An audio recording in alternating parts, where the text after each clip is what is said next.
One of the things that I didn't understand growing up as a kid was why was it that necessarily a bunch of factories that necessarily didn't have a significancy of a role in my community be placed where I used to live. But when I traveled to other neighborhoods and necessarily communities, it looked nice, polished, I guess you could say suburbanized and stuff like that. And it kind of put me in a place of kind of depression because I kind of felt that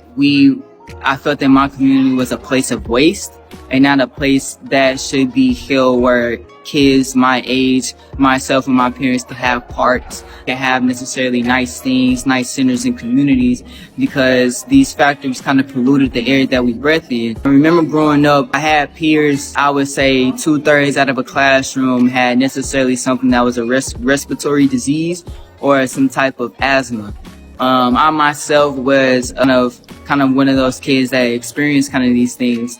dealing with growing up in the area necessarily with factories. And I think that environmental justice is important because these companies place these buildings in communities that damage the homes and stuff like that. And you have people that are sick and obviously go to the hospital all the time, and sometimes they're not able to pay for these medical bills that they're necessarily issued.